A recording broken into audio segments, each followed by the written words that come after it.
Panther power auto taxi सामाजिक संघटना जिल्हा सोलापूरच्या वतीने उपप्रादेशिक परिवहन अधिकारी विजय पाटील यांना सोलापूर शहरमधून शेअर ई रिक्षा पद्धत सोलापूरमधून सुरू करण्यासाठी निवेदन देण्यात आले। सोलापूर शहरातील वाढती लोकसंख्या, बेरोजगारी आणि सर्वसामान्यांची वाहतुकीची गरज लक्षात घेऊन शहरात शेअर ई रिक्षा सेवा सुरू करण्यास परवानगी द्या, अशी मागणी panther power auto rickshaw taxi सामाजिक संघटना महाराष्ट्र प्रदेशच्या वतीने प्रादेशिक परिवहन अधिकाऱ्याकडे करण्यात आली।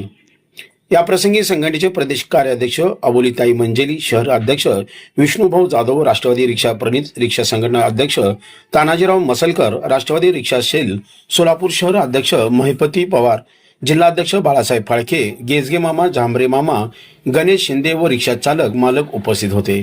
तसेच एसटी स्टँड ते रेल्वे स्टेशन, सोरेगाव साखर कारखाना, ज्ञानेश्वर नगर, मार्केट यार्ड, रूपाभवानी मंदिर, अक्कलकोट नाका, नई जिंदगी, कोतम चौक, विडी घरकुल, स्वागत नगर आणि नीलम नगर अशा विविध मार्गावर शेअर ई रिक्षा धावण्यासाठी मंजूर करण्यात यावे। यावेळी माध्यमांशी बोलताना संघटनेचे पदाधिकारी सोलापूर आमच्या संघटनेचे प्रदेश कार्याध्यक्ष अबोलीताई मंजेली, शहराचे अध्यक्ष विष्णुभाऊ जाधव आज सोलापूर शहरातून शेअर रिक्षा संदर्भात प्रादेशिक परिवहन अधिकारी सोलापूर या ठिकाणी शेअर रिक्षाच्यासाठी निवेदन देण्यात आलेले आहे। आम्ही त्यांना विनंती केलेली की सोलापूर शहराची लोकसंख्या आज 15 लाख असून त्यामध्ये 15,000 रिक्षा शहरात उदरनिर्वाह करत आहे।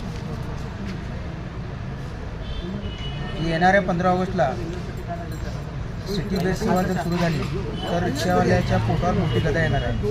त्यामुळे आम्ही मेन विजय पाटील साहेब यांना आत्ता निवेदन दिलेलं आहे की जेणेकरून 15 ऑगस्टला आम्हाला हे थांबण्यासाठी आपल्या हस्ते उद्घाटन म्हणून आम्हाला हे लवकर मिळावं अशी विनंती करून आम्ही त्यांना निवेदन दिलेलं आहे। आम्हाला तेवढं शेअर रिक्षाची थांब्याची पूर्ण शहराची मागणी केली तेवढी मिळावी हीच आम्ही इथं मागणी केलेली आहे।